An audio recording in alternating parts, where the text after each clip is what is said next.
నమస్తే, welcome to ASP9 morning news with Srinivas.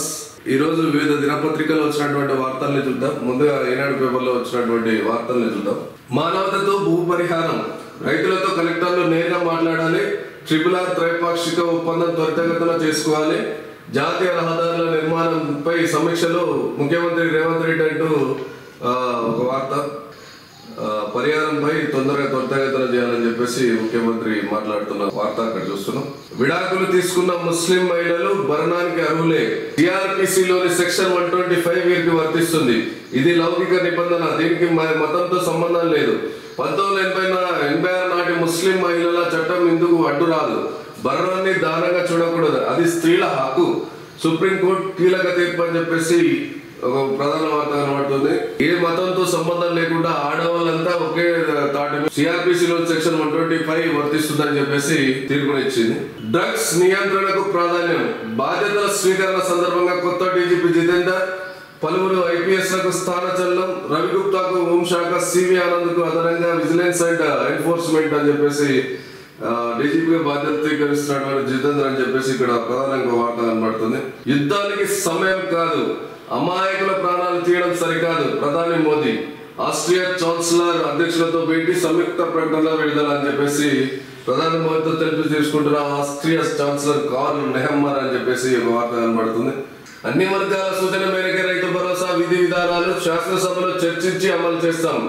కార్యశాలలో ఉప ముఖ్యమంత్రి మల్లు భట్టి విక్రమార్క 10 ఎకరాల వరకు అమలు చేయాలని పరువు నుంచి వినతులు అని చెప్పేసి ఇక్కడ కనబడుతుంది. వైద్య విధాన పరిషత్ రద్దు, ఆ స్థానంలో డైరెక్టరేట్ ఆఫ్ సెకండ్ హెల్త్ ఏర్పాటు. రానున్న అసెంబ్లీ సమావేశాల్లోనే బిల్లు. ప్రతి 30 కిలోమీటర్ల పరిధిలో మెరుగైన వైద్య సదుపాయం లక్ష్యంగా ప్రభుత్వం అడుగులు. ఉదాహరణకి ఇక్కడ చూసుకున్నట్టయితే అన్ని వర్గాల నుంచి సూచనల మేరకు రైతు భరోసా 10 ఎకరాలకనే, అది ఫస్ట్ నుంచి వస్తున్నటువంటి డిమాండ్. 10 ఎకరాల లోపు, పైన ఎంత ఉన్నా కానీ 10 ఎకరాల లోపే రైతు బంధు ఇవ్వాలి. పైన 100 ఎకరాలు ఉన్నా కానీ 10 ఎకరాల పైసలు ఇవ్వాలనేది డిమాండ్ ఎప్పటి నుంచి వస్తుంది. ఇంకా అది అమలు చేసుడు అంటే ఇంకా దాని గురించి ఆలోచించి అమలు చేయవలసే వరకే ఆల్రెడీ రైతులు పత్తి అమ్ముకునే, ఇంకా వరి రైతులు వడ్లు అమ్ముకునే కాలం వచ్చే టైం ఉన్నట్టు కనపడుతుంది. దారుణ యాపులు, పెచ్చు మీరుతున్న రుణ సంస్థల ఆగడాలు, అప్పు తీసుకున్న వ్యక్తితో పాటు సన్నిహితులు మిత్రులకు వేధింపులు, ఉక్కిరి బిక్కిరి చేస్తూ పరువు తీసే వ్యూహం, పోలీసులకు ఫిర్యాదు చేస్తున్న ఫలితం నామమాత్రమే అంటూ వార్త ఇక్కడ ప్రధానంగా కనబడుతుంది. యూత్ మొత్తం ఈ ఆన్లైన్ రుణానికి అలవాటు పడి చాలా దారుణంగా అప్పులు చేసుకొని చాలా అంటే ప్రాణాలు తీసుకోవాల్సినంత పరిస్థితికి వచ్చింది. ఈ రుణ యాప్ల మీద ప్రభుత్వం వెంటనే సీరియస్ గా యాక్షన్, ఏదైతే ఇప్పుడు డ్రగ్స్ మీద యాక్షన్ తీసుకుంటున్నాం అంటున్నారో అలాగే ఈ రుణమాఫీ మీద కూడా ఖచ్చితంగా, ఈ రుణ యాప్ల మీద కూడా ఖచ్చితంగా యాక్షన్ తీసుకోవాల్సిన పరిస్థితి. ఎందుకంటే చాలా మంది యువకులు దీంట్లో అప్పులు తీసుకుంటున్నారు, వాళ్ళ ఆడంబరాలకు ఖర్చు చేసుకుంటున్నారు, మరణానికి గురవుతున్నారు. కాబట్టి దీని మీద ఎంత వీలైతే అంత తొందరగా ఖచ్చితంగా ప్రభుత్వం స్పందించి దీన్ని ఈ మత్తు నుండి యువకులని కాపాడాల్సిందిగా వారి తల్లిదండ్రులు చాలా మంది ప్రాధాన్యపడుతున్నారు. ఎందుకంటే అది ఆన్లైన్లో ఎవరికైనా రుణాలు ఇస్తున్నారు, వాళ్ళ నుంచి అధిక సంఖ్యలో అధిక శాతం వడ్డీ వసూలు చేస్తూ వాళ్ళని అప్పు తీర్చలేని స్థితిలోకి వెళ్ళిపోయి అటు తల్లిదండ్రులకు చెప్పలేక ఇటు వాళ్ళకు ఎవరికి చెప్పలేక చాలా మంది ఆత్మహత్యలు చేసుకుంటున్న పరిస్థితి కనబడుతుంది. ప్రభుత్వం చొరవ తీసుకొని ఖచ్చితంగా వీళ్ళ మీద యాక్షన్ తీసుకోవాలని చెప్పేసి వారి బాధితుల తల్లిదండ్రులు కోరుతున్నారు. పద్మశ్రీ పురస్కార గ్రహీతలకు సీఎం సత్కారం అని చెప్పేసి ఒక వార్త ఇక్కడ కనబడుతుంది. ₹25 లక్షల చొప్పున చెక్కులు అందజేత అని చెప్పేసి ఒక వార్త ఇక్కడ ప్రధాన వార్త ఇక్కడ కనబడుతుంది. డ్రగ్స్ నియంత్రణకు ప్రాధాన్యం అని చెప్పేసి DGP బాధ్యతలు స్వీకరించే ముందు సచివాలయంలో సీఎం రేవంత్ రెడ్డిని కలిసిన జితేందర్ అని చెప్పేసి ఇక్కడ వార్త కనబడుతుంది. IAS అధికారులంటూ మోసగించి వివాహం, భార్యను నమ్మించి ₹2 కోట్లు వసూలు చేసిన ప్రభుత్వుడు, బాధితురాలి ఫిర్యాదుతో 3 అరెస్ట్ అని చెప్పేసి. అప్పుల బాధతో కౌలు రైతు బలవన్మరణం. జయశంకర్ భూపాలపల్లి జిల్లా కాటారం మండలం బస్వాపూర్ గ్రామానికి చెందిన కల్లెం లింగే అనే కౌలు రైతు అప్పుల బాధతో పురుగుల మందు తాగి బలవన్మరణానికి పాల్పడ్డారని SI అభినవ్ తెలిపిన వివరాల మేరకు అని చెప్పేసి ఒక వార్త ప్రధానంగా కనబడుతుంది. మరి ఈ మధ్య రైతుల ఆత్మహత్యలు ఎందుకు ఎక్కువైతున్నాయి, మరి ఎందుకు దాని మీద చర్యలు తీసుకుంటలేరో, దాని మీద ఎందుకు మాట్లాడట్లేరో మంత్రులు కానీ ముఖ్యమంత్రి కానీ అర్థం కావట్లేదు. దాదాపుగా ప్రతిరోజు 1 నుంచి 2 రైతుల ఆత్మహత్యలు అని చెప్పేసి వార్తలు ప్రధానంగా కనబడుతున్నాయి అన్ని దినపత్రికల్లో. ఎట్లాంటి యాక్షన్ కానీ ఎట్లాంటి స్టేట్మెంట్స్ కానీ మంత్రుల నుండి కానీ ముఖ్యమంత్రి నుంచి రావట్లేదు.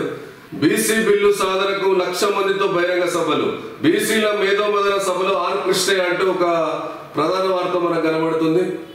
ఆమె అతనయ్యారు. లింగ మార్పిడి చేయించుకున్న ఐఆర్ఎస్ అధికారి. అఖిల భారత సర్వీసుల చరిత్రలో మొదటిసారి ఒక మహిళా అధికారి పురుషునిగా లింగ మార్పిడి చేయించుకొని తన పేరు మార్చుకున్నారు. ప్రస్తుతం హైదరాబాద్ లో customs, excise and service tax appellate tribunal లో సంయుక్త కమిషనర్ గా విధులు నిర్వహిస్తున్న ఎం అనసూయ పురుషునిగా లింగ మార్పిడి చేయించుకున్నారు. ఆ మేరకు అన్ని రికార్డులో తన జెండర్ ను మార్చాలని, పేరును అన్కతీర్ సూర్యగా మార్చాలని కేంద్ర ఆర్థిక శాఖకు దరఖాస్తు చేసుకున్నారంటే ఒక ప్రధాన వార్త ఇక్కడ కనబడుతుంది. దాదాపుగా చరిత్రలో ఇదే ఫస్ట్ టైం ఉన్నట్టుంది. యాదాద్రిలో తిరుమల తరహాలో దర్శనం ప్రారంభం అని చెప్పేసి ఒక వార్త కనబడుతుంది. కొట్టగా సుందర్ పడగొట్టగా జింబాబ్వేపై భారత్ విజయం, సిరీస్ లో 2-1 ఆధిక్యం అని చెప్పేసి స్పోర్ట్స్ వార్త ఒకటి కనబడుతుంది.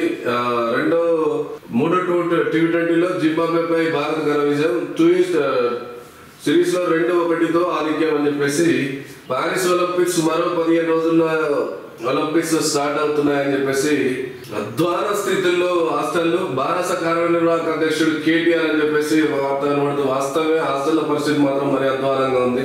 అంగన్వాడీ కేంద్రాల్లో నర్సరీ పాఠాలు, చిన్నారులకు యూనిఫామ్లు అందిస్తాం, మంత్రి సీతక్క వెల్లడి. ఉస్మానియా వర్సిటీలో ఉద్రిక్తత, జర్నలిస్టులపై పోలీసుల వైఖరి దుర్మార్గం ఖండించిన కేటీఆర్, హరీష్ రావు, బారస నేతలు. తెలంగాణ విద్యార్థి పరిషత్, టీఆర్ఎస్ వేరువేరుగా ఆందోళనలో అని చెప్పేసి ఒక వార్త కనబడుతుంది. ఈనాడు పేపర్లో ఓయూ మొత్తం అయిపోయింది. విద్యార్థులంతా బయటకు వచ్చి డిఎస్సి వాయిదా వేయాలని కొట్లాడుతున్నారు. ఈ తరుణంలో ఒక ప్రధాన పేపర్ ఇది. దీంట్లో వార్తా కథనం అనేది దాదాపుగా 15 పేజీల ప్రింట్ అయింది. ఓయూలో పోలీసు బలగాలు, తెలంగాణ ఉద్యమంలో ఎట్లయితే పోలీసు బలగాలు అక్కడ పహారా కాస్తున్నాయో అంతకంటే ఇంకా 1% ఎక్కువనే పోలీసు బలం పహారా కాస్తుంది.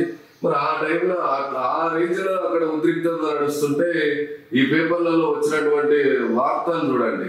నిరుద్యోగులు అంటే ఎవ్వరికీ లెక్కలేని పరిస్థితుల్లో ఉంది. ఓయూలో ఉద్యమ కాలం నాటి దృశ్యాలు అని చెప్పేసి ఇక్కడ కనబడుతూ ఓయూలో నిరసన తెలుపుతున్న విద్యార్థిని చుట్టుముట్టి పోలీసులు పిడిగుద్దులు గుద్దుతున్న సన్నివేశం వీడియోలు కూడా వచ్చినాయి నిన్న వార్తల్లో. చాలా వాట్సాప్ లో చాలా వీడియోలు వచ్చినాయి. జీ తెలుగు రిపోర్టర్ శ్రీచరణ్ లాక్కెళ్తున్న పోలీసులు. ఇది చాలా దారుణమైన చర్య. ఇప్పుడు ప్రజలకు, ప్రభుత్వానికి వారధిలా పనిచేసేటువంటి ఈ జర్నలిస్టుల మీద జరిగే దాడులు చాలా దారుణమైన విషయం. ఇది ఈ జర్నలిస్టుల మీద జరుగుతున్న పోలీసులు జర్నలిస్టుల మీద చేస్తున్న దాడులను తీవ్రంగా ఏఎస్పీ 9 న్యూస్ తరఫున తీవ్రంగా ఖండిస్తున్నాం. ఈ తరహా దాడులు చాలా ప్రమాదకరం, సమాజానికి చాలా ప్రమాదకరం. దాదాపుగా ఈ ఒక వారధి లాంటి, ఒక దిక్సూచి లాంటి ఒక జర్నలిజం వ్యవస్థ మీద ఇట్లాంటి దాడులు అనేది ఇక ప్రభుత్వానికి వాళ్ళ విఘ్నతకే వదిలేయాలి. పోలీసుల దాడిలో గాయపడి చికిత్స పొందుతున్న జీ న్యూస్ రిపోర్టర్ శ్రీచరణ్ ను BRS social media convener Manne Krishank ద్వారా ఫోన్ లో పరామర్శిస్తున్న కేటీఆర్ అని చెప్పేసి ఒక వార్త కనబడుతుంది. పోలీసుల ఉక్కుపాదం, ఆంక్షల వలయంలో ఆర్ట్స్ కాలేజ్ హాస్టళ్లలోకి చొరబడి అరెస్టులు, జర్నలిస్టుల పైన విచ్చుకుపడిన పోలీసులు, గల్లాపట్టి లాక్కెళ్లి దౌర్జన్యం.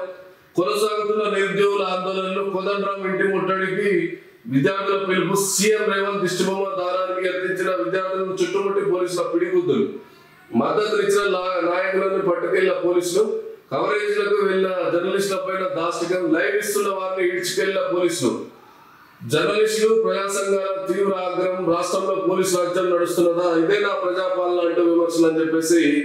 మీడియా స్వేచ్ఛను కాలరాస్తారా, జర్నలిస్టుల అరెస్టులు సరికాదు, వార్తలు కవర్ చేయడం వారు తప్ప, రాష్ట్రంలో అప్రకటిత నిర్బంధం, మాజీ మంత్రి హరీష్ రావు అని చెప్పేసి ఒక వార్త ఇక్కడ కనబడుతుంది. కోచింగ్ సెంటర్ల నిర్వాహకులు నిరుద్యోగులను కిరాయి ఉన్న మనుషులు అంటావా, ఏపీలో సాధ్యమైన 1:100 ఇక్కడ ఎందుకు కాదు, రేవంత్ రెడ్డిపై వ్యాఖ్యలపై ఆర్ఎస్ ప్రవీణ్ కుమార్ ఫైర్ అని చెప్పేసి ఒక వార్త కనబడుతుంది. గురుకుల బదిలీలు రచ్చ, కౌన్సిలింగ్ తీరుపై టీచర్ల ఆగ్రహం, అర్ధరాత్రి వరకు కొనసాగిన ఆందోళన, పోలీసుల రంగ ప్రవేశంతో ఉద్రిక్తత. అంటే ఉండండి లేదంటే వెళ్ళిపోండి. ఇది సోషల్ వెల్ఫేర్ గురుకుల సొసైటీ బెదిరింపు. కాలేజీలో తప్పులు, రాత్రికి రాత్రి జోన్ల మార్పు, టీచింగ్ నాన్ టీచింగ్ స్టాఫ్ కు ఒకే రోజు నిర్వహణ, బదిలీలో గందరగోళం, టీచర్ల పడిగాపులు అని చెప్పేసి ఒక ప్రధాన వార్త కనబడుతుంది. మరో 2 రైతుల ఆత్మహత్య, అప్పులు తీర్చలేక బలవన్మరణాలు జనగామ భూపాలపల్లి జిల్లాలో ఘటనలు అని చెప్పేసి ఒక వార్త కనబడుతుంది. ఏదైతే నిరుద్యోగులు చేస్తున్నటువంటి ఉద్యమం ఏదైతే ఉందో అది చాలా రాజ్యాంగబద్ధంగా వాళ్ళు నిరసన తెలుపుతున్నారు, చాలా శాంతియుతంగా నిరసన తెలుపుతున్నారు. అసలు ప్రభుత్వానికి వాళ్ళ ఏం కావాలనే విధంగా వాళ్ళు నిరసన తెలుపుతున్న సమయంలో ఇట్లా పోలీసులతోటి కొట్టిస్తూ వెళ్ళి ఉస్మానియా యూనివర్సిటీలో అయితే చాలా గందరగోళం, అసలు చాలా దారుణంగా వ్యవహరిస్తున్నారు పోలీసులు అనేది ఇక్కడ ప్రధాన వార్త అనేది మనం చూడొచ్చు. పాలకుల రేవంత్ వైఖరి 10 ఏళ్ల తర్వాత ఓయిలో పోలీస్ రాజ్యం, ఎంఆర్పిఎస్ రాష్ట్ర అధ్యక్షుడు వంగపల్లి అని చెప్పేసి ఒక వార్త చూస్తున్నాం. 10 ఏళ్ల తర్వాత మళ్ళా తెలంగాణ మూమెంట్ లో ఎట్లయితే పోలీసుల పహార నడిచిందో మళ్ళీ అలా నడిచిందని చెప్పేసి వంగపల్లి శ్రీనివాస్ మాట్లాడినటువంటి వార్త ఇక్కడ ఒక ప్రధానంగా కనబడుతుంది. గ్రూప్ 1 పోస్టుల భర్తీలో అక్రమాలు 1:57 చొప్పున అర్హత జాబితా ఎందుకు? బీఆర్ఎస్ నేత రాజ్ కుమార్ అంటూ ఇంకో వార్త కనబడుతుంది.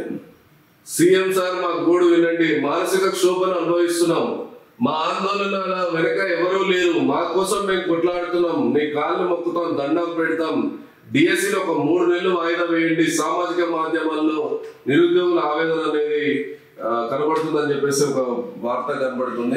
దారుణమైన పరిస్థితుల్లో ఉన్నారు. కొంచెం రేవంత్ రెడ్డి గారు కొంత ప్రభుత్వం అంటే బీఆర్ఎస్ చేస్తున్న కుట్ర అని అనుకోకుండా, లేకపోతే వేరే వేరే కారణాలు వెతకకుండా మానవతా దృక్కోణంతో ఆలోచించి డిఎస్సీలో ఒక 3 నెలలు వాయిదా వేస్తే బాగుంటుందని చెప్పేసి ఇక్కడ ఒక ప్రధాన వార్త కనబడుతుంది మన నమస్తే తెలంగాణలో.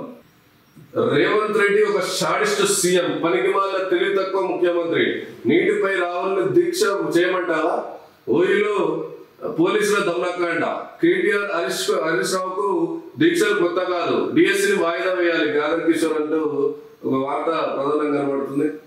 గరిష్ట పరిహారం, రహదారుల భూసేకరణలో మనమే కోణంతో వ్యవహరించండి, రైతులకు వీలైనంత ఎక్కువ మొత్తం దక్కేలా చూడండి, వారితో కలెక్టర్లు నేరుగా మాట్లాడాలి, RRR కు మొత్తానికి ఒకే నెంబరు,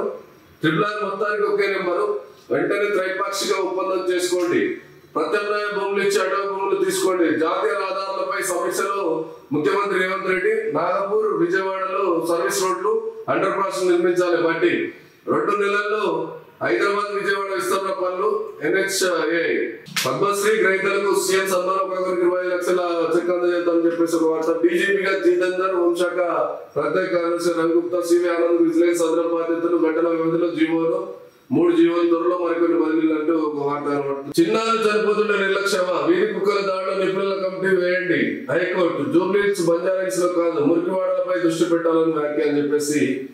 అనాథలో మారిన హైదరాబాద్, జిహెచ్ఎంసీ జలమండలిలో నిధులేమి, వీధి దీపాల ఏర్పాటుకైనా డబ్బులు లేవు, రేవంత్ రెడ్డి పాలలో ఇది పరిస్థితి, కేంద్ర మంత్రి కిషన్ రెడ్డి విమర్శ, డ్రైవర్ ప్రాజెక్టుల ప్రగతిపై సమీక్ష అంటూ ఒక ప్రధాన వార్త కనబడుతుంది.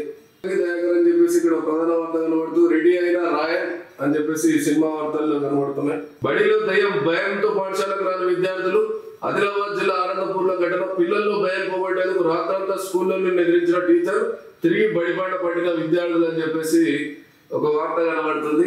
ఇట్లాంటి టీచర్లకు యాక్సెప్ట్ చెప్పాలి. కొంతమంది చాలా డెడికేషన్ తో గవర్నమెంట్ ఉపాధ్యాయులు అయినప్పుడు చాలా డెడికేషన్ తో పనిచేస్తారు వాళ్ళు. కొంతమంది వల్ల ఇలాంటి పేరు చెడిపోతుంది. దాదాపు గవర్నమెంట్ స్కూళ్ళలో పనిచేసే టీచర్లలో ఒక 80% పైగా ఇలాంటి డెడికేషన్ పర్సన్స్ ఉంటారు. ఎవరో ఒక 20% వల్ల కొద్దిగా ఇబ్బంది అవుతుంది.